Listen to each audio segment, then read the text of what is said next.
ونستعينه ونستغفره ونؤمن به ونتوكل عليه ونعوذ بالله من شرور أنفسنا من يهده الله فلا مضل له ومن يضلله فلا هادي له ونشهد أن لا إله إلا الله وحده لا شريك له ونشهد أن سيدنا وسندنا ومولانا محمدا عبده ورسوله أما بعد فأعوذ بالله من الشيطان الرجيم بسم الله الرحمن الرحيم سبحان الذي يسرى بعبده ليلا من المسجد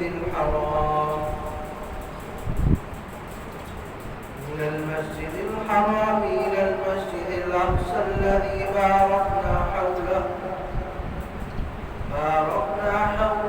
لنريه من آياتنا إنه هو السميع العليم صدق الله العظيم وصدق رسوله النبي الكريم ونحن على ذلك لمن الشاهدين والشاكرين والحمد لله رب العالمين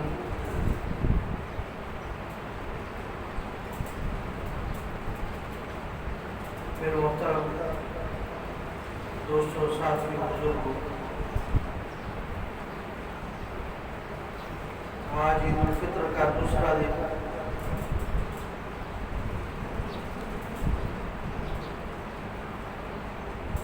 ہماری قوم منا رہی ہے،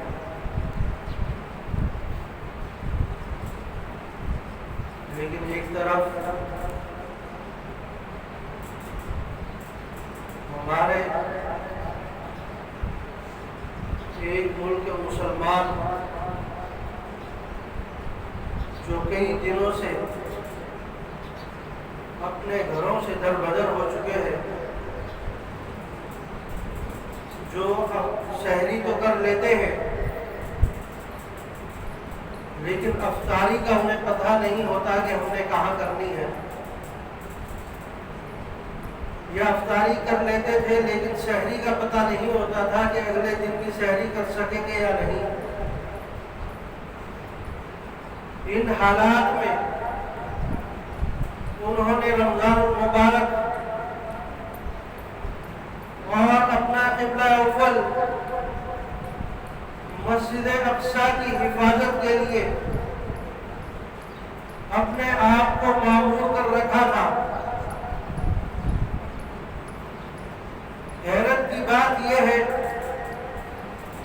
کہ صرف مرد حضرات نہیں بلکہ دودھ پیتے بچے بھی اور ویل چیئر پر چلنے والے بزرگ اور خواتین بھی اس تحریک کا حصہ ہے، اس مشن کا حصہ ہے۔ اور یہ تحریک کوئی آج شروع نہیں ہوئی، یقیناً آپ میں سے بھی کئی لوگ جو میرے سے زیادہ عمر والے ہیں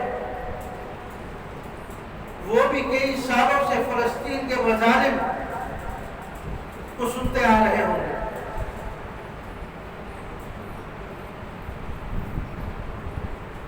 کئی صدیاں گزر گئی،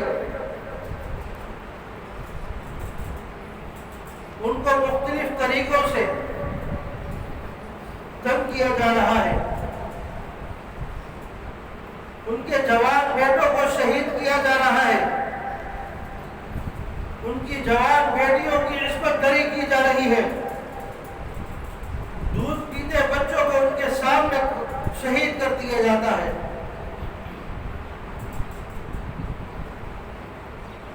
لیکن ان کا حوصلہ، ان کی ہمت، ان کی شجاعت، ان کی قوت، ان کا ایمان ان کو جھکنے نہیں دے رہا۔ وہ اسی پر ہے کہ ہم اپنا سر تو کٹا سکتے ہیں لیکن مسجد اقصی کا فیصلہ نہیں کر سکتے، مسجد اقصی کو تمہیں نہیں دے سکتے، یہ ہمارا قبلہ اول ہے،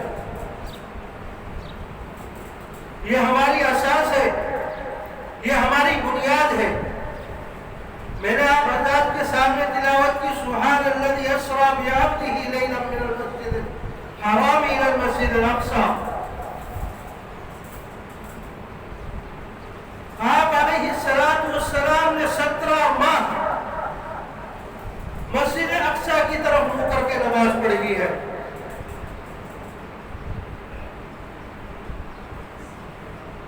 یہ بیت المقدس کوئی آج کا ہمارا نہیں ہے،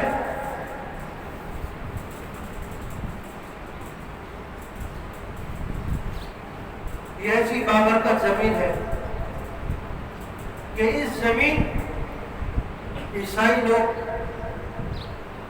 ان کے نزدیک بھی تعظیم کی جگہ ہے، یہودی وہ بھی تعظیم کی جگہ بتاتے ہیں، عیسائی بتاتے ہیں کہ حضرت عیسیٰ علیہ السلام یہاں سے اٹھائے گئے اور دوبارہ یہاں لائے جائیں گے۔ یہودی کہتے ہیں کہ اس کے ساتھ بحر مردار ریڈ سی جس کو کہا جاتا ہے وہ بہتا ہے اور دجال کا ظہور یہاں سے ہوگا، اور مسلمان اپنا اس کو بیت الاول بیت المقدس قبلہ اول مانتے ہیں۔ اس کو میں نے آپ سے کہا کہ حضور علیہ السلام نے 17 ماہ اس طرف منہ کر کے نماز پڑھی ہے، اور جب حضور علیہ السلام کو معراج کے سفر کے لیے لے جا رہے تھے تو بیت الحرام سے لے کر مسجد اقصی تک آپ کو براق کے ذریعے سفر کروایا، جو ایک رات میں آپ جنت اور جہنم کا سفر کر کے اور عرش معلیٰ سے ہو کر دنیا میں واپس آئے، اور وہی دن تھا جس دن آپ علیہ السلام نے بیت المقدس میں کھڑے ہو کر تمام انبیاء کی امامت کی۔ اللہ رب العزت نے تمام انبیاء کو بھیجا کہ میرے نبی نے اختتام میں نماز ادا کی۔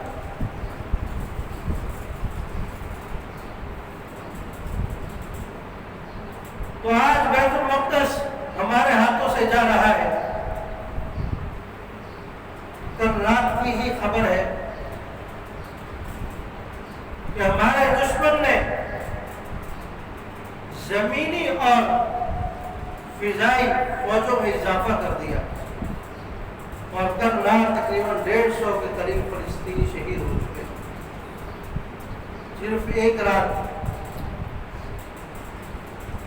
عید کا دن ہے، میں نے اور آپ نے اپنے گھر والوں کے ساتھ عید منائی،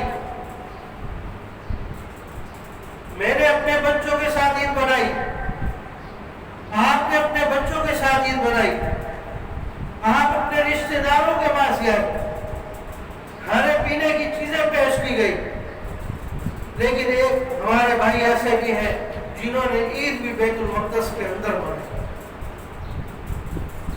اطراف میں اسرائیلی فوج کھڑی ہے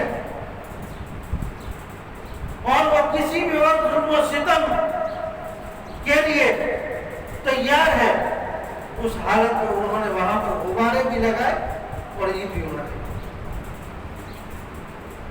سوشل میڈیا کا دور ہے، سب نے دیکھے ہوں گے شیخ صاحب۔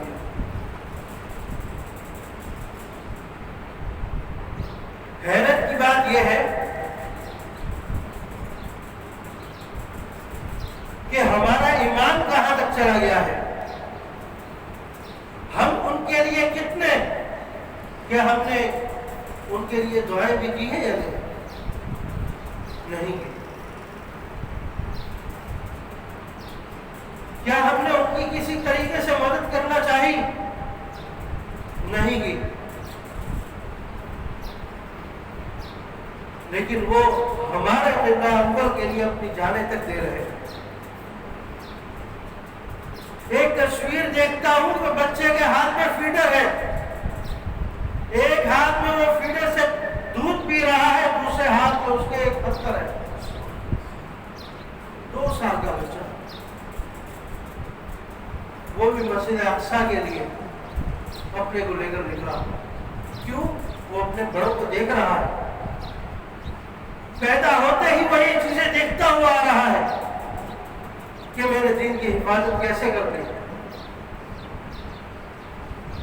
ایک بیٹی ہے 12 سے 15 سال کی، اس کو ہتھکڑیاں باندھی جا رہی ہے، سوشل میڈیا پر پتا چلا، لیکن وہ آگے سے مسکرا رہی۔ کیا ہماری کسی بیٹی کو دین کے لیے کبھی ہتھکڑیاں پہنائے گی؟ ہمیں نہیں پہنائے گی تو بیٹیاں کہاں؟ کیا جواب دیں گے؟ اللہ رب العزت نے اگر بروز قیامت پوچھ لیا کہ تمہارے بھائیوں پر حالات آئے کہ تم نے کیا کیا؟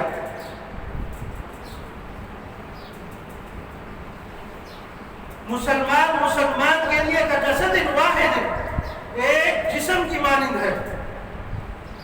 حضور علیہ السلام کی حدیث ہے، جس طرح اگر سر میں درد ہوتا ہے تو پورا جسم متاثر ہوتا ہے، کسی ایک انگلی میں درد ہے تو پورا جسم متاثر ہوتا ہے، اس طرح اگر کوئی ایک مسلمان تکلیف میں ہے تو تمام مسلمانوں کو تکلیف ہونی چاہیے۔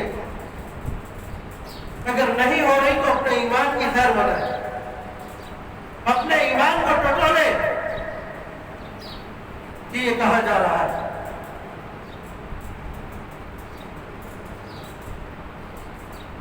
ایک طرف سحری اور افطاری ہو رہی ہے، مسائلوں کے سائے میں ان کو نہیں معلوم کہ یہ افطاری ہم مکمل بھی کر سکیں گے یا نہیں، ان کو نہیں معلوم یہ سحری مکمل بھی کر سکیں گے یا نہیں، 2 رکعت نماز کے لیے کھڑا ہوتا ہے، اس کو نہیں معلوم کہ میں اپنی نماز پوری کر سکوں گا یا نہیں، کیوں سامنے دشمن کھڑا ہے، کسی بھی وقت کو گولی چلا سکتا ہے،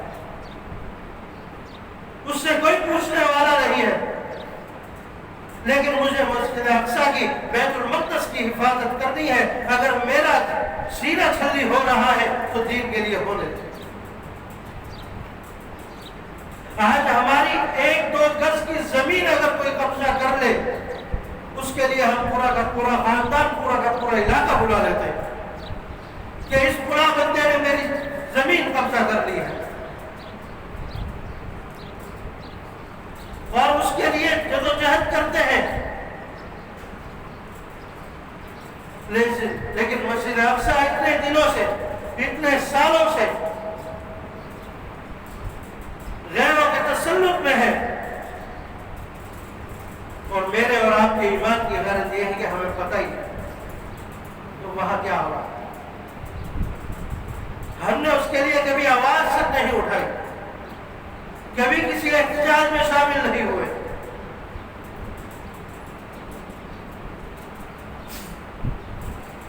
یہ نعمت مجھے اور آپ کو بغیر کسی قربانی کے ملی ہے،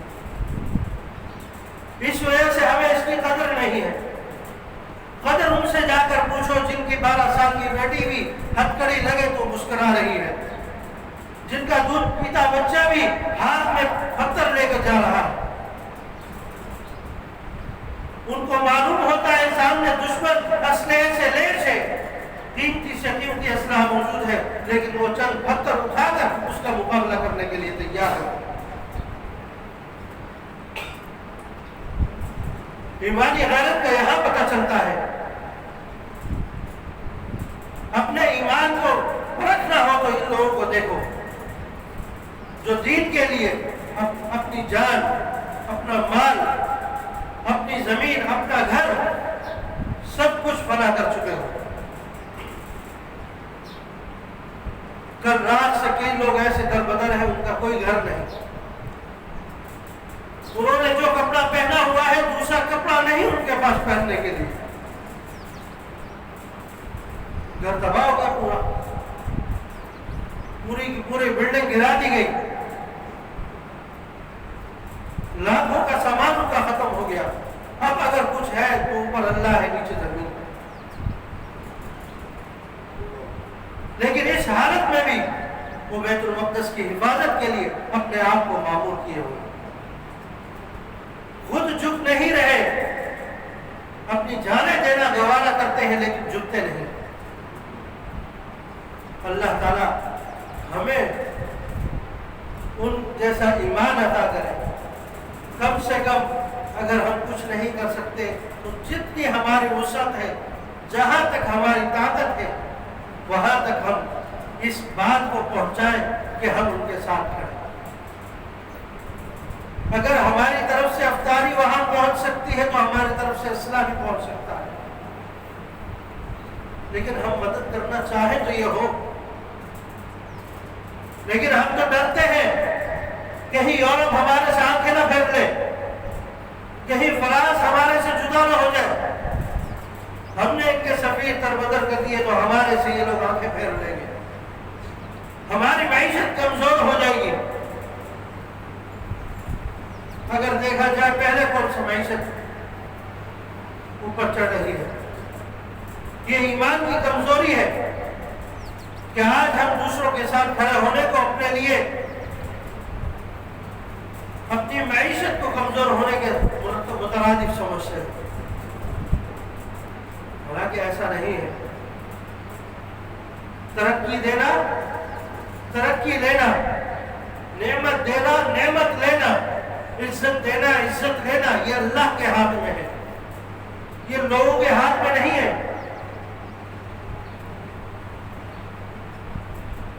جس طرح تمام اسلامی ملک کے سربراہ سوئے ہوئے، اسی طرح ان کی عوام بھی سو رہی ہے۔ افسوس کا تو معیار یہ ہے۔